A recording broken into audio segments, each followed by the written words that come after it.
Gracias. Muy buenas tardes a todos y muchísimas gracias por estar aquí. Gracias también a los organizadores y patrocinadores de ese magnífico evento. Para mí, la verdad es que es un placer poder estar aquí con todos ustedes. A nadie se le escapa el hecho de que probablemente estemos ante una crisis que, si bien empezamos a ver la luz al final del túnel, lo cierto es que probablemente sea la peor crisis que hemos visto en los últimos 70 años, y no solamente en España, probablemente en Estados Unidos también. Sin embargo, si algo nos ha enseñado la historia es que en esos momentos de crisis es precisamente ahí donde surgen las grandes oportunidades. Y me atrevería a decir incluso que es en esos momentos cuando, precisamente porque hay crisis, se puede redefinir, reinventar el modelo económico de muchos países. Y por supuesto esto aplica a un emprendedor, a una empresa, a una institución.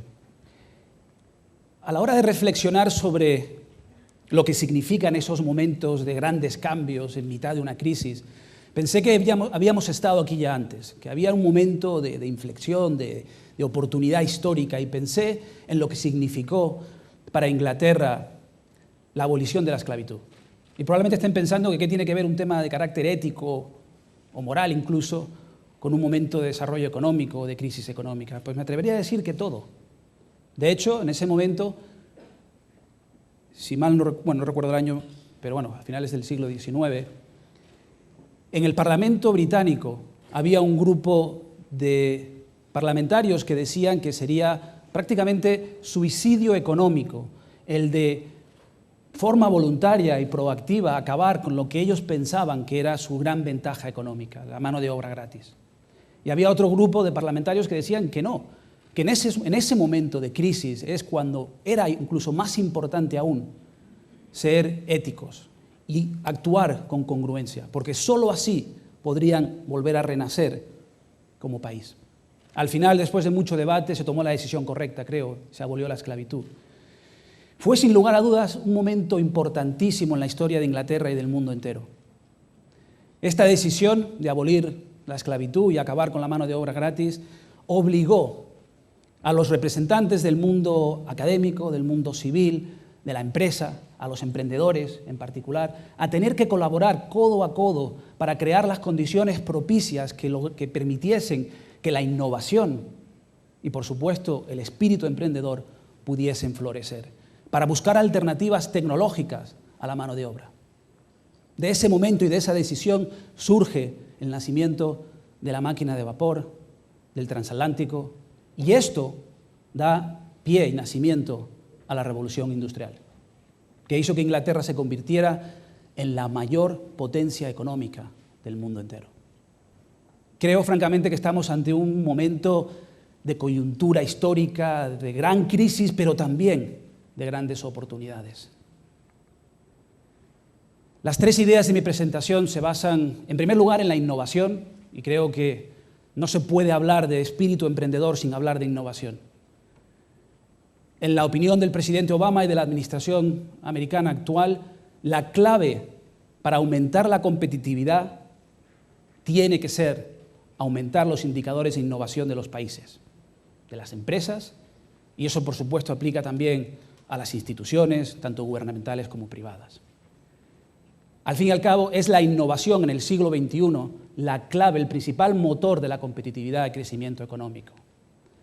Pero veamos exactamente a qué me refiero. Jamás antes habíamos vivido en una época tan ilusionante como la actual, donde un producto o incluso el poder de una idea podría llegar a cambiar la vida de cientos de millones de personas en tan poco tiempo. El hecho, por ejemplo, de que la radio tardó aproximadamente 38 años, casi 40 años en llegar a 50 millones de usuarios. La televisión, 13 años. Internet tardó 3 años en tener 50 millones de usuarios. Pero los cambios son cada vez más exponenciales y la innovación no solo reduce y disminuye los precios, sino que mejora la competitividad. Facebook tardó 9 meses en llegar a tener 100 millones de usuarios. Desde luego, en este contexto, la innovación, que es tan importante para los países y para las empresas, se convierte en la clave de la competitividad. pero sobre todo se vuelve más perecedera. Hace tan solo una generación, un emprendedor aquí en Madrid, joven, podía innovar una vez en su vida, no sé, podía crear una fábrica de textiles o de salchichones, me da igual. Pero con una sola innovación podían vivir él y toda su familia durante toda una generación, al menos durante toda su vida. Hoy no. La globalización y, por supuesto, la liberalización de los mercados está haciendo que la innovación sea mucho más perecedera y, por supuesto, me atrevería a decir incluso que bidireccional. La innovación antes surgía en los países del primer mercado y fluía hacia el resto del mundo. Hoy no. Esos dos factores que he mencionado anteriormente, la globalización y, por supuesto, la liberalización de los mercados, hace que todos o cada uno de nosotros aquí tenga que preocuparse de lo que está haciendo alguien hoy en Brasil, en India, en China o en El Salvador. Pero también significa que hay grandes oportunidades para nosotros, precisamente porque hoy nosotros podemos ser competitivos ante alguien en Silicon Valley o, por supuesto, en cualquier otra parte del mundo. Y, por consiguiente, una vez más, la innovación es perecedera. Y la clave para el siglo XXI es, y desde luego para la recuperación económica y esta crisis, es la innovación continua. Tenemos que ser conscientes de que tenemos que reinventarnos una y otra vez. Los ciclos de vida de los productos son cada vez más cortos, cada vez más efímeros, y tenemos que estar dispuestos a reinventarnos una y otra vez. Desde luego, en el caso de Obama, y no soy yo la fuente más objetiva, por supuesto, fui parte de su administración durante 3 años, pero sí creo, francamente, que se ha marcado un antes y un después desde el 2008 a este momento en la historia de Estados Unidos. Jamás antes se había invertido tanto dinero en un solo sector estratégico de la economía en tan poco tiempo. Se está hablando en Estados Unidos de que esta gran inversión en innovación, en capital humano, en conocimiento, probablemente solo tenga una comparativa, y sería lo que ocurrió en Estados Unidos bajo el presidente Kennedy para enviar un hombre a la Luna. De hecho, hoy se le está llamando el nuevo proyecto Apolo a ese gran plan de innovación. De esos años de gran inversión en capital humano e innovación surgieron grandes avances tecnológicos que cambiaron el mundo. GPS, Internet, el microchip y muchas otras, como el ordenador personal, que han hecho que el conocimiento humano en los últimos 30 años se haya multiplicado de forma exponencial. Hoy estamos invirtiendo más dinero, proporcionalmente hablando, que jamás antes en la historia, y mucho más que en los años 60.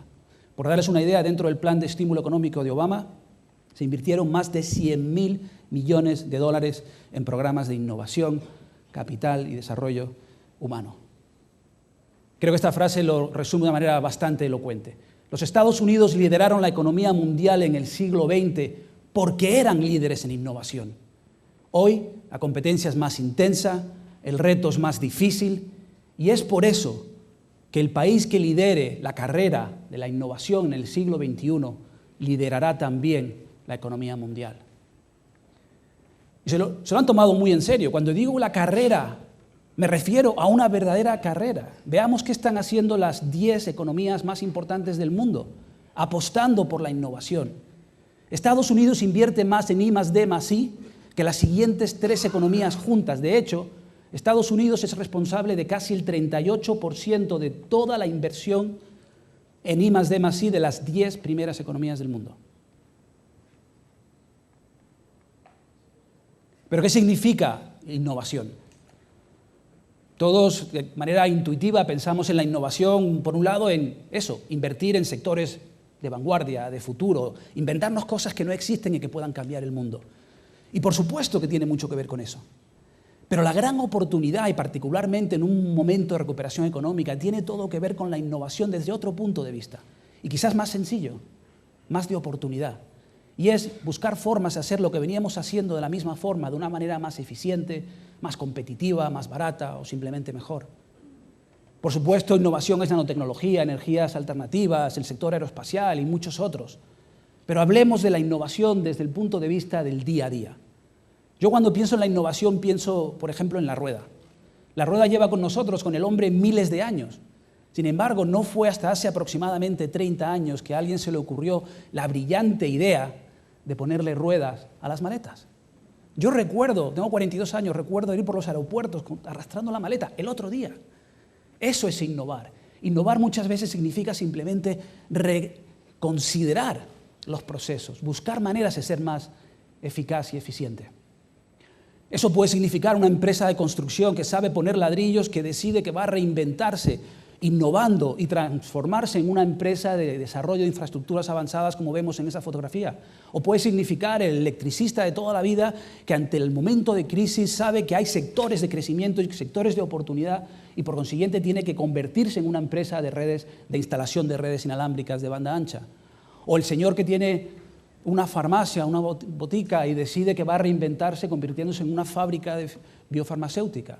La innovación, más en el día a día, como empresarios, como ejecutivos, puede significar algo tan sencillo como aumentar la oferta de productos o definir nuestros productos bajo un modelo de mayor valor añadido, de hacer más, ofrecer más al cliente. O puede ser algo tan sencillo como la optimización de recursos y aumento de la productividad, que en este caso significa hacer más con menos, con lo que ya tienes. A mí me sorprende el hecho de que hablo con muchísimos empresarios en España y me dicen que después de esta crisis han tenido que reducir costes y buscar maneras de innovar para ser más eficientes. Y resulta que han logrado bajar los costes entre un 10 y un 30% y mantener el mismo nivel de producción. Y se preguntan, ¿qué hacíamos antes? Por supuesto, ha sido parte en gran medida de esta crisis, pero tiene todo que ver con la capacidad de innovación y del espíritu emprendedor de los empleados. Otros ejemplos de qué es innovar puede ser buscar la manera de fidelizar al cliente. Aquellos que han hecho ventas saben perfectamente bien que un cliente fiel, un cliente rentable es mucho más interesante para una empresa que captar 5 clientes nuevos. Buscar formas para retener a los clientes. O podría ser algo tan sencillo como lo que hemos visto esta mañana aquí de la internacionalización de las empresas. Buscar nuevos horizontes. Y ya no solamente geográficos, sino incluso de diversificación de mercados. Innovar, por consiguiente, significa muchas veces algo tan sencillo como podría ser motivar a tus equipos. Inyectar ilusión, entusiasmo, pasión para que la gente dé mucho más, para que estén más comprometidos con su trabajo, para que sean más felices ellos, por consiguiente. Innovar no se trata de nada más, es simplemente volver a identificar oportunidades de mejora. Las 3 conclusiones que veo, por consiguiente, en esta primera parte de mi ponencia es que la innovación está cambiando el mundo y que aumenta la competitividad de los emprendedores, de las empresas, de las instituciones y, por supuesto, de los países. En segundo lugar, que los emprendedores, países y empresas que desarrollen estrategias diseñadas para el fomento de la innovación serán, por consiguiente, mucho más competitivos de cara al futuro. Y, por último, el hecho de que los mayores generadores de empleo y rentabilidad del futuro serán precisamente las profesiones, actividades e incluso industrias que aún no existen hoy. Yo hablaba antes de que, y daba el ejemplo concreto de que, por ejemplo, innovar puede ser algo tan sencillo como aumentar la oferta de productos. Les doy una anécdota de algo que me pasó la semana pasada en Estados Unidos. Decidí hacer me gustan los caballos y decidí hacer una ruta a caballo en las afueras de Boston. En ese momento, cuando fui a pagar, mi empresa, el banco en Estados Unidos se dio cuenta de que iba a iniciar una actividad de alto riesgo. Y en ese momento me envía un SMS.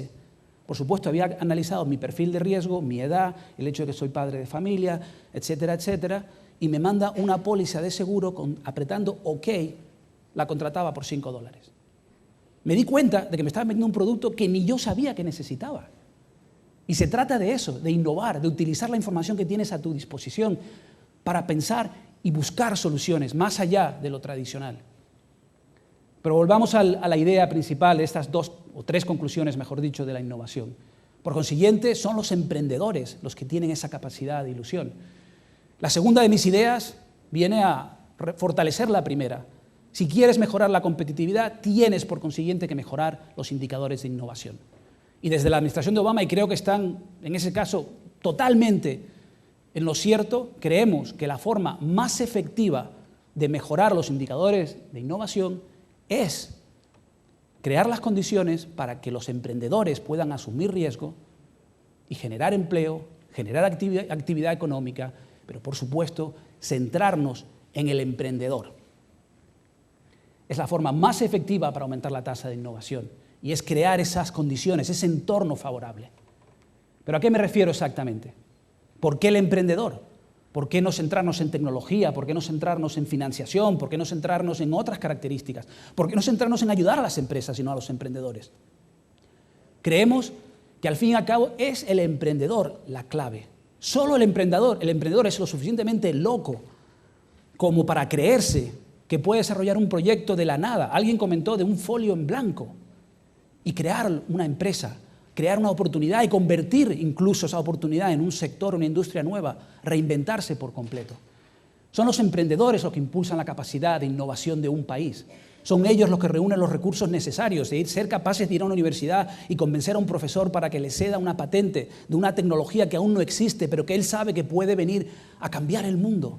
Se lo cree y es capaz de buscar financiación, capaz de buscar gentes, de ilusionarlas, de buscar recursos, de vender, de gestionar. Esa es la clave. Por consiguiente, son los que son capaces de transformar una idea en una industria y llegar a cambiar el mundo. En preparación para esta presentación me puse a reflexionar sobre por qué Estados Unidos es, sin lugar a dudas, el país que más emprendedores tiene del mundo. ¿Qué tiene de particular? ¿Qué características definen a esa sociedad? Y hago una aclaración. Yo me fui de España con 15 años, he vivido toda mi vida en Estados Unidos, me considero tanto español como americano, lejos de hacer ningún tipo de comparativa de superioridad, ni mucho menos. Y vengo a decir que hay ciertas cosas que funcionan bien en Estados Unidos y que quizás esta sea una de ellas. ¿Cómo y por qué se crean esas condiciones para que puedan los emprendedores iniciar proyectos? Soy muy crítico con Estados Unidos en muchísimas cosas, pero una vez más creo que en esto están quizás más avanzados que nosotros. Hay, por supuesto, factores culturales e históricos. Tienen que ver con el hecho de que, para empezar, en Estados Unidos aman y quieren a sus emprendedores porque nace como país de los emprendedores. Los primeros colonos que llegaron a Estados Unidos eran esas mujeres y hombres verdaderamente emprendedores que eran capaces de abandonar su familia, su casa, el único mundo que conocían para cruzar el Atlántico en un viaje de meses, muchas veces sin saber cuál era el destino o si el destino sería seguro y arriesgando sus vidas en el trayecto. Esos, para mí, eran los primeros emprendedores. Y surge de ahí, esas razones culturales e históricas son parte del ADN norteamericano, ese concepto de que en Estados Unidos creemos que para que la comunidad mejore tienes que apostar por el individuo. Muchas veces en Europa pensamos que tenemos que primero mejorar la comunidad y que al mejorar la comunidad mejora el individuo. No sé qué modelo es mejor, tan solo digo que el americano se basa en el individuo. Si le das formación, si le das oportunidades, si le das educación y él mejorará su familia, mejorará su entorno, mejorará su empresa, su comunidad. Es una forma distinta de ver la vida. Pero también la meritocracia es una palabra maravillosa, a mí me encanta. De hecho, ni siquiera existe en el diccionario de la Real Lengua Académica, lo cual dice mucho ya de por sí. ¿La meritocracia qué es? La meritocracia es un sistema que se basa en el mérito, que no importa quién eres, cómo te apellidas, de dónde vienes. Lo importante es cuánto estás dispuesto a dar y cuál es tu contribución a tu proyecto, a tu empresa, o a tu ciudad o a tu comunidad. Ese concepto de la meritocracia es algo que admiro de Estados Unidos. Más estatus y mayor reconocimiento. Yo soy hijo de un emprendedor, de un empresario. Mis padres montaron una empresa con 18 y 19 años respectivamente, con una Vespa, en un pueblo de Canarias, en Telde. Y he crecido viendo, desafortunadamente, la percepción tan negativa que se tiene muchas veces del emprendedor o el empresario en España. Muchas veces oímos una historia de éxito de un emprendedor y decimos, uy, ¿a quién habrá engañado? ¿O a cuántos habrá explotado para llegar ahí? Es una pena. No tenemos que pensar que eso es lo normal, no debemos aceptarlo. En Estados Unidos le preguntas a un niño qué quiere ser de mayor, un niño de 7 años, y te dice con una sonrisa de oreja a oreja, emprendedor. Y no pasa nada, es algo positivo. Y desde luego ese mayor estatus y mayor reconocimiento de lo que significa ser emprendedor es algo que deberíamos adoptar en España. Luego la valoración positiva del riesgo. Desafortunadamente muchas veces hablo con jóvenes que están en mitad de una crisis y me dicen, es que tengo miedo a irme. ¿Por qué? Porque asumo mucho riesgo. En Estados Unidos probablemente la valoración que se tenga del riesgo es distinta. Yo recuerdo una anécdota. En el año 2001 trabajaba por una empresa de consultoría estratégica y estábamos en el proceso de identificar a un director tecnológico, un CIO.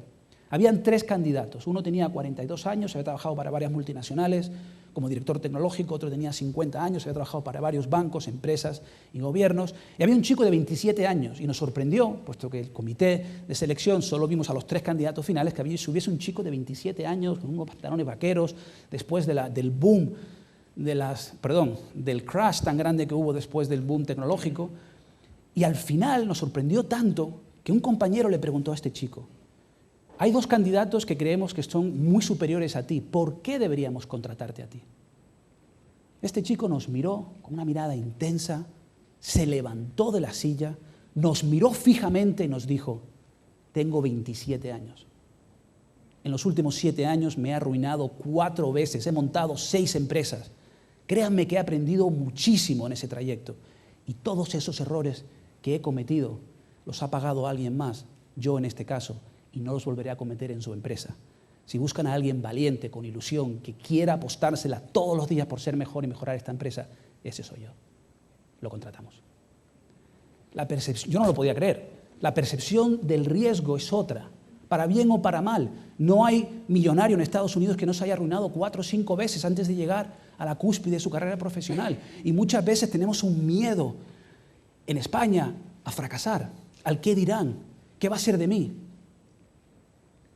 Y en ese sentido, mayores recompensas. El hecho de que está bien visto en la sociedad norteamericana el que un emprendedor gane mucho dinero, o que un empleado dentro de una empresa, un director de marketing o ventas, lo normal en Estados Unidos es que gane mucho más que el consejero delegado de una empresa, porque genera facturación, porque genera riqueza para la empresa, y no pasa nada. Y por último, el coste inferior del fracaso. ¿Y qué quiero decir con eso? Volviendo un poco al tema de que si tienes una valoración distinta del riesgo, tiene mucho que ver con el hecho de que te puedes equivocar, caer y volverte a levantar y no pasa nada. Incluso las instituciones en Estados Unidos están diseñadas para apoyar al emprendedor.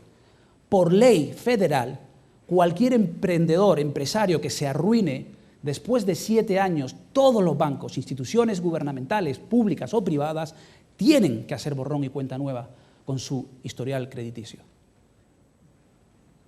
Bien, mal, mejor, no lo sé, pero ayuda muchísimo a que las tasas e indicadores de innovación y de espíritu emprendedor sean las que son en Estados Unidos. Y por último, algo que admiro de esa sociedad también es esa capacidad de reinventarse continuamente y de optimismo eterno, de pensar que lo mejor está siempre por venir.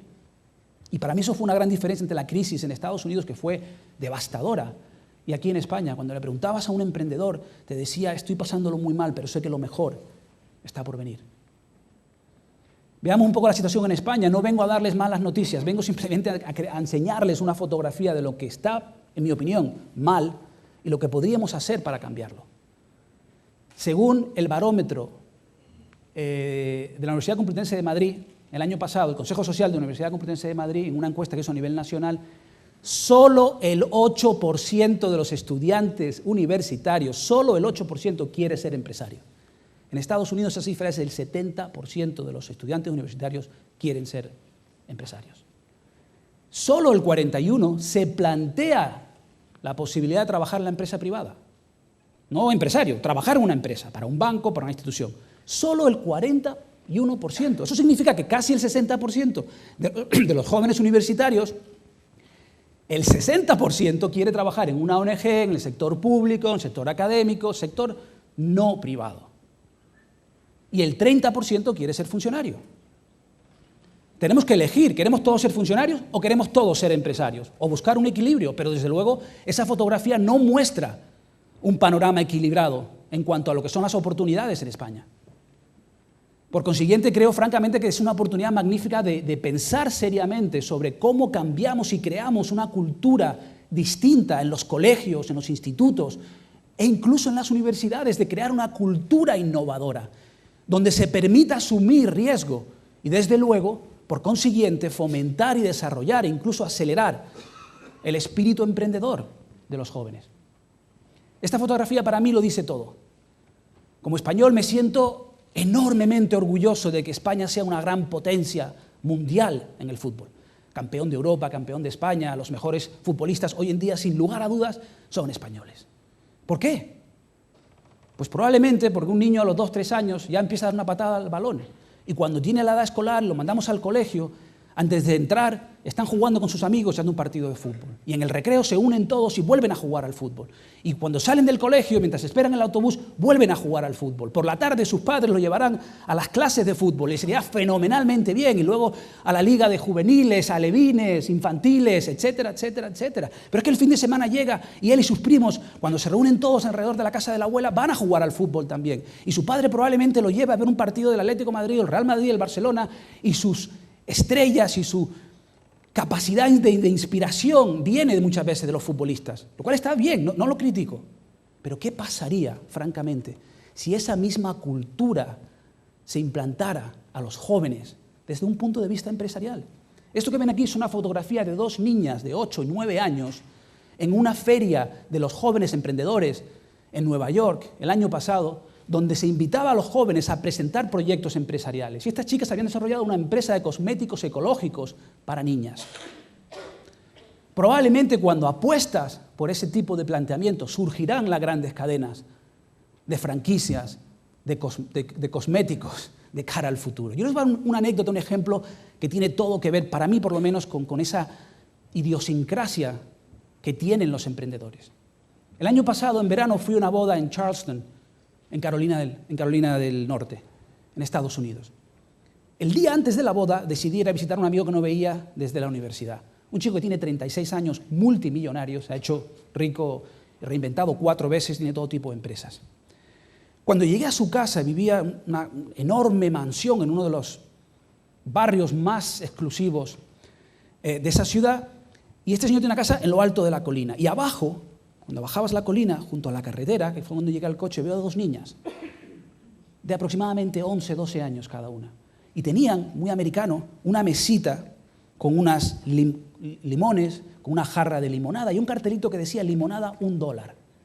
Digo, wow, me bajé del coche, fui a hablar con ellas, les pregunté, bueno, ¿y esta experiencia qué os parece? Primero me sorprendió en un barrio tan exclusivo que las chicas estuviesen haciendo eso y me dijeron, sí, nuestro padre nos llevó ayer al mercado local, nos enseñó la importancia de elegir un buen producto, unos buenos limones para hacer la mejor limonada, nos ha enseñado el proceso, nos ha enseñado incluso a entender y a atender al cliente, recibirlo con una sonrisa, intentar hacerte amigo de él, hacerlo sentir bien y saber que tienes la mejor limonada que puede encontrar en ningún sitio.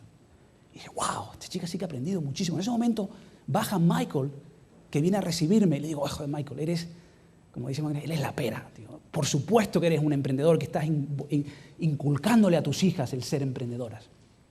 Me mira y me dice, por supuesto que han aprendido mucho, pero tú no sabes lo mejor.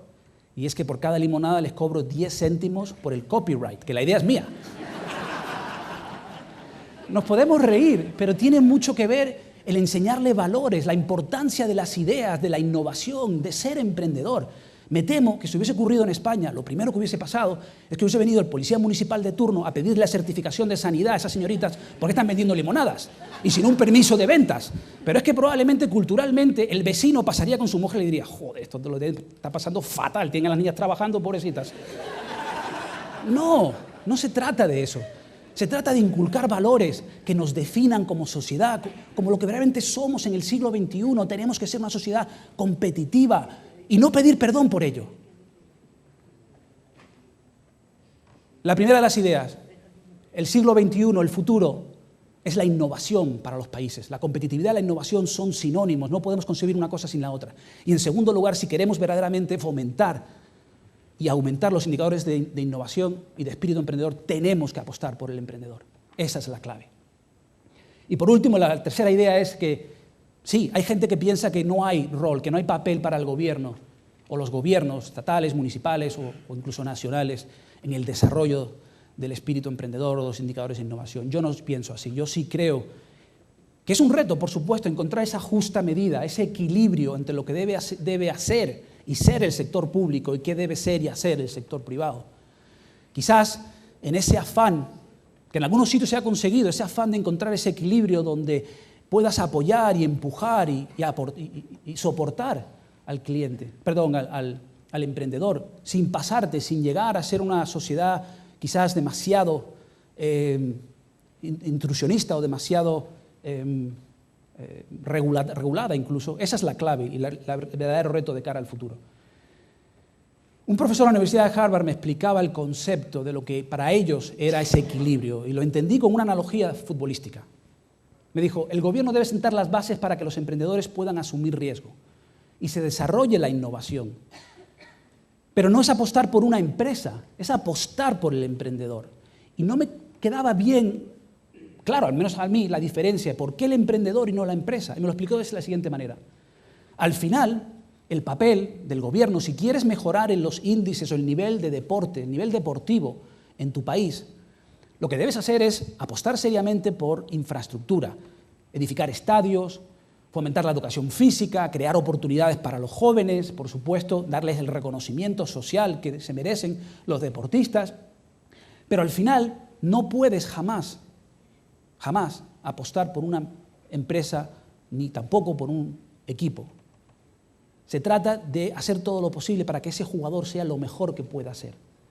Si apuestas por el jugador, el equipo será mucho mejor. Si los equipos son mejores, el deporte será mejor. Y es un poco como me lo explicaba. Si apuestas por el emprendedor, la empresa será mejor. Y por consiguiente, si las empresas son mejores, más competitivas, más eficientes, la economía será mejor. No se me ocurre ningún otro sitio donde han logrado conjugar ese equilibrio, definir ese equilibrio de una manera tan clara y evidente como Silicon Valley en Estados Unidos. En Silicon Valley hace tan solo 30 años, y por cierto, Silicon Valley es del tamaño de Madrid aproximadamente, en una región tan pequeña como esta, lo que verdaderamente marcó una diferencia y logró crear esas condiciones que mencionaba anteriormente al principio de mi presentación para que pueda florecer la innovación y el espíritu emprendedor, tuvo todo que ver con el hecho de que se concentraban universidades como Berkeley, la Universidad de California y otros campuses, con un gobierno tanto a nivel regional, en el estado de California, como por supuesto y sobre todo a nivel municipal, de ayudar y de crear esas condiciones, pero luego retirarse. Y por supuesto, hacer todo lo posible para que fuesen los emprendedores los que pudiesen desarrollar proyectos. Hoy, 30 años más tarde, Silicon Valley es la sede de más del 20% de todas las empresas de base tecnológica, las empresas principales de base tecnológica del mundo entero. Silicon Valley es el responsable de aproximadamente el 50% del crecimiento industrial de Estados Unidos, la mayor potencia del mundo. Y es en Silicon Valley donde están casi el 33%, una tercera parte de todos o todas las empresas de capital riesgo del mundo entero. Se trata de eso, de crear esas condiciones para que sea el emprendedor el que sea el motor de crecimiento. ¿Y dónde estamos ahora en este momento de España? Hablamos francamente de oportunidades. Al principio de mi presentación y para finalizar, vuelvo a la idea principal, y es que es un momento de grandes oportunidades. Los indicadores económicos empiezan a mostrar una clara recuperación. Estamos ante un momento, por supuesto, de incertidumbre, y probablemente los efectos de esta recuperación económica no se verán a nivel de ciudadano y de empresas hasta dentro de 1 o 2 años. Pero los primeros índices macroeconómicos empiezan a estar ahí de forma inequívoca. El sector turístico español alcanzó su récord histórico al final de 2013 con un crecimiento de sus ingresos en 14%. Se ha reducido el déficit de nuestra balanza comercial. Las exportaciones españolas registraron un incremento del 3.1 interanual frente a nuestra una muestra clara de lo que es, sin lugar a dudas, una vocación internacional. Empresas como Abengoa, que están construyendo las mayores centros, plantas termosolares del mundo entero. Empresas como Iberdrola Renovables, empresas como Indra, muchas otras empresas que están construyendo los grandes proyectos de infraestructuras, están ahí, mostrando claramente cuál es el camino. Los ejecutivos españoles hoy en las grandes multinacionales son dignos de admiración por todo lo que están haciendo. La generación actual de jóvenes es la generación más preparada en la historia de este país. Esto son claros indicadores de que estamos ante una oportunidad inmensa para los emprendedores. Y quiero finalizar, por consiguiente, con una breve y rápida reflexión sobre lo que significa este momento para la historia de España, en mi opinión. No está tan lejos de lo que significó la Revolución Industrial para Inglaterra.